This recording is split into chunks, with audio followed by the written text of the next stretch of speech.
वह माता काली ने प्रदर्शित किया। अब करके नहीं हो रहा है, एकदम धीरे धीरे। अब सृष्टि विस्तार के अंतर्गत धरातल तक की तो बात हो गई, 7 द्वीप हुए, 7 महासागर हुआ। 4-5 साल हो गए। अब इस भूमि के नीचे का जो भाग है हमारे तो फर्स्ट उसे भी 7 भागों में बांट दिया गया। 7 लोक हैं और उन 7 लोकों को अतल, वितल, सुतल, तलातल, महातल, रसातल और पाताल कहा जाता है। कोई वाला में पैड छले 7 महाद्वीप, 7 महासागर और धरती के नीचे जो जल का भाग है वह भी 7 भाग में बटा हुआ है, 7 तल में बटा हुआ है। ये जितने तल हैं जल धरती के नीचे जल वाला भाग जितने हैं सभी तलों में स्वर्ग से भी अधिक सुंदरता विद्यमान है, स्वर्ग से भी अधिक सुंदर है। और वहाँ निवास किनका है? दैत्यों का, दानवों का एवं नागों का निवास। यह तो हो गई नीचे की।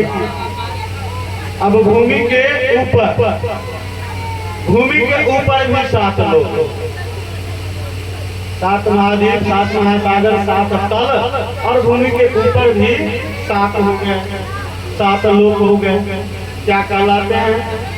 भू, भुवः, स्वः, मः, जन, तप एवं सत्य। तो 7 हुए धरातल के नीचे 7 लोग और धरातल के ऊपर 7 लोग, कुल हो गए 14 लोग। इस प्रकार से 14 लोग हैं। तो धरती के नीचे ऊपर की जानकारी हो गई। अब राजा परीक्षित जी कहते हैं कि हे गुरुदेव, सभी के बारे में, सभी लोगों के बारे में तो आपने बतला दिया, नरक के बारे में भी सुने। बताइए नरक क्या है? नरक कहाँ है? इस संदर्भ में श्लोक है जो परीक्षित जी के द्वारा कहा गया है सुखदेव जी के समक्ष। नरकाणाम भगवान देश विशेषा अथवा वहे श्रीलोक्या आदेशी दंसराल इति। हे प्रभु, हे राजन, हे भगवान, यह नरक लोक कहाँ है? क्या यह कोई देश विदेश है या ये जो तीनों लोग है इससे बाहर है? तो लोग इससे बाहर है। आप कृपया मुझे इसके बारे में बतलाइए। सुखदेव जी कहते हैं परीक्षित, धरती के नीचे और जल के ऊपर नरक लोक है, जिसकी दिशा क्या है? दक्षिण दिशा। दक्षिण दिशा में स्थित है और उस क्षेत्र को यमपुरी कहते हैं। अब इस महान ग्रंथ में इस लोक के बारे में बतलाया गया। हम लोग अपने पूर्वजों का वर्षी के दौरान, श्राद्ध कर्म के दौरान, पितृपक्ष के दौरान उन्हें जो तर्पण करते हैं, उनका जो पिंडदान किया जाता है, उनकी दिशा दक्षिण की तरफ होती है।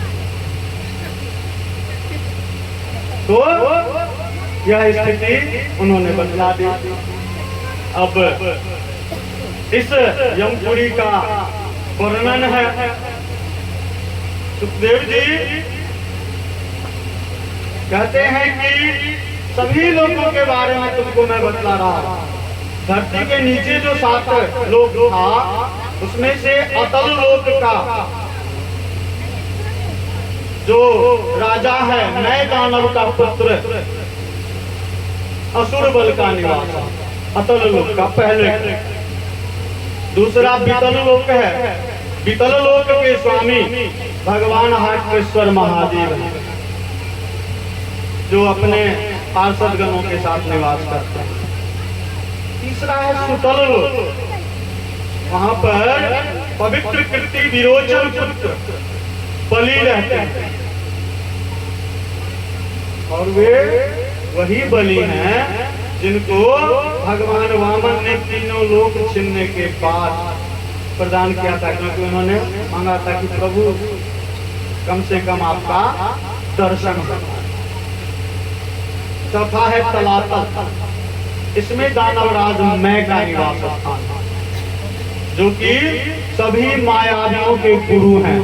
जितने माया रचने वाले होते हैं तो सबसे बड़े मायावी वही हैं, उनका निवास स्थान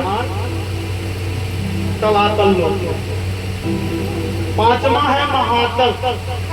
महातल में एक फन वाला सांप को देख करके हम लोग उस महातल में 7 फनों वाला अनगिनत नाग रहता, उनका निवास स्थान।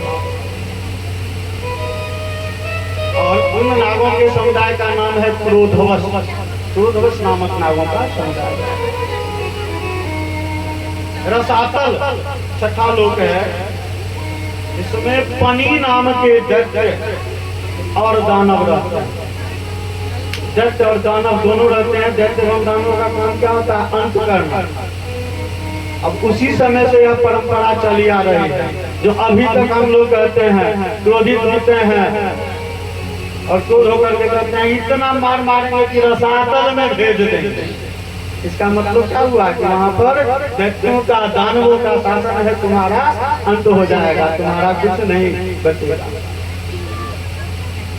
और 7वां लोक जो है सबसे नीचे का भाग पाताल लोक है। उस लोक में शंख, कुलिक, श्वेत एवं वासुकी नाग का निवास है। ये तो हो गया जल वाला 7 लोक का। नरक लोक का वर्णन आरंभ करते हैं सुखदेव जी, परीक्षित जी को सुनाते हैं। अब नरक का वर्णन करने के क्रम में सुखदेव जी कहते हैं कि लोगों की तुलना में नरकों की संख्या थोड़ी अधिक है, क्योंकि मनुष्य के द्वारा तरह तरह के पाप किए जाते हैं। सबकी श्रेणी अलग अलग रहे। 28 नरक का उल्लेख है कि 28 प्रकार के नरक हैं, और इन 28 प्रकार के नरकों में मनुष्य को अपने किए हुए कर्म के अनुसार स्थान मिलता है। जिसका जैसा कर्म है उसके अनुरूप उसे उस नरक में स्थान मिलता है, वहां जाना पड़ता है। यमदूत के द्वारा ले जाया जाता है। अब कैसी स्थिति है नरकों की?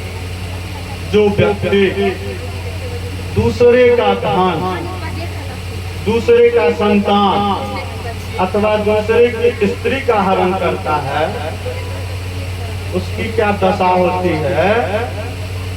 यमदूत के द्वारा उसे ताम्रस नामक नरक में गिरा दिया जाता है। और वहां की अवस्था कैसी है कि वहां भोजन पानी नहीं मिलता। भोजन पानी तो नहीं है, साथ ही साथ डंडे से पीटा जाता। ट्राई ट्राई करते रहते हैं, कोई माया नहीं। 3 प्रकार के कृत्य करने वाले, और ये 3 प्रकार के कृत्य करने वालों की संख्या सबसे अधिक है।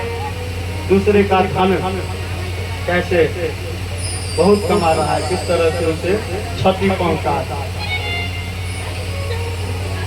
दूसरे का संतान, यह परंपरा तो प्रत्येक घर में हो गई। महारानी जी आई, गांव में के रहते लेते, जिस माता ने जन्म दिया, पालन पोषण किया, जब सेवा की बारी आई लेकर के चली गई, संतान को छीन लिया। तो वैसी महिलाओं को भी वही स्थिति होती है, यही ताम्रस नरक में जाना था। और दूसरे की स्त्री, इन तीनों का जो हरण करता है। अब दूसरे नरक की स्थिति का वर्णन करते हैं कि जो व्यक्ति केवल अपने लिए ही सोचता है, भगवान जो दिया से हमर, केवल इतना सोचता है किसी अतिथि के आने पर उसका सत्कार नहीं करता है, उसे रौरव नरक में भेज दिया जाता है। और रौरव नरक की स्थिति क्या है कि वहां पर गिद्धों का समूह रहता है। गिद्ध एक पक्षी है।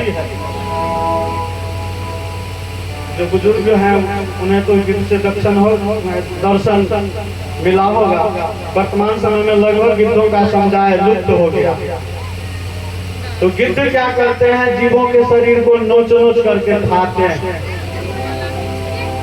वहां पर आपको गिरा दिया जाता है, उसको आहार मिलता है, बासी हो गया चलो ताजा वाला खाता है। ऐसी स्थिति होती है। अब तीसरे प्रकार के नरक का उल्लेख करते हुए कहते हैं सुखदेव जी कि जिस व्यक्ति के द्वारा अपना पेट भरने के लिए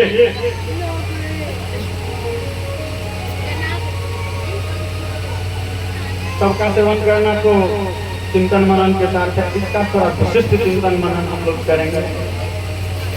जो व्यक्ति अपना पेट भरने के लिए पशु पक्षियों को मारता है और उसे बहुत ही स्वादिष्ट रूप में ग्रहण करता है, भक्षण करता है, उसकी स्थिति क्या होती है कि उसे यमदूतों के द्वारा कुंभी पाक नरक में गिरा दिया जाता है। उस नरक की क्या स्थिति है? दोनों जगह तो केवल गिरा दिया गया, एक जगह डंडा पड़ा, एक जगह गिद्धों के समूह द्वारा नोचा गया। यहाँ की स्थिति क्या है कि विशाल कड़ाह, छोटा मोटा कड़ाह में गांव के भोज भात में बनता है, वहाँ विशाल कड़ाह है और उस कड़ाह में तेल खौल रहा है। उस खौलते हुए तेल के कड़ाह में गिरा दिया जाता है। अब परीक्षित जी महाराज इन तीन नरकों का ही वर्णन सुनने डर गए। महाराज हो गया, मुझे अब नरकों का परिचय नहीं चाहिए। अब कृपया करके यह बतलाइए कि इतना जो कष्टकारी ये 28 लोग हैं, इन लोगों में से, इन 28 लोगों में से किसी भी एक लोग में नहीं जाना पड़े किसी नरक में, इसके लिए क्या उपाय, वह उपाय बताइए, इससे मुक्ति का साधन बताइए। सुखदेव जी कहते हैं बहुत ही सरल साधन है कि भगवान का भजन करो, इसमें जाने की आवश्यकता नहीं होगी। और भगवान का भजन करो, उसके लिए लोग कहते हैं कि तर्क देते हैं बिना माला लेना भजन करवे तो नहीं है, भगवान करते हैं पूरा करेंगे, भगवान की कृपा होगी। लेकिन सबका पोशाक है। कल मैंने विनम्रता पूर्वक आप लोगों से निवेदन किया और बहुत ही आनंदपूर्ण वातावरण यहाँ का हो गया। तो अवसर के अनुरूप हम लोग वस्त्र का प्रयोग करते हैं। जो पद रहती है, पद के अनुरूप पोशाक धारण किया जाता है। चौकीदार का खाकी होता है, विद्यार्थियों का उजला कमीज और नीला पैंट होता है। तो उससे उसकी पहचान होती है, एक आवरण होता है। यह जो है आवरण है, सुरक्षा कवच है। जब तक आप इसे नहीं धारण करेंगे तब तक आपको वास्तविक फल की प्राप्ति नहीं हो सकती। जिस व्यक्ति ने इसे धारण कर लिया उसकी जो गणना बही वहां है चित्रगुप्त जी के पास, उनके खाते से उसका नाम कट जाता है।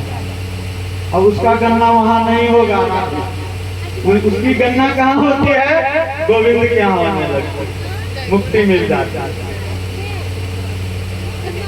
तो वैष्णव धर्म का, वैष्णव धर्म को स्वीकार करते हुए वैष्णवता के जो सरल नियम है, कठिन में जाने की आवश्यकता नहीं है। गृहस्थ आश्रम में सरलता पूर्वक भक्ति करने का जो मार्ग बताया गया है, उसके अनुरूप भगवान का भजन करेंगे। इन नरकों के चक्कर से, जन्म मरण के चक्कर से मुक्ति मिल जाएगी। तो भगवान का नाम लेने को कहते हैं हम लोग, 2-4 पदों में भगवान का नाम लेते हैं।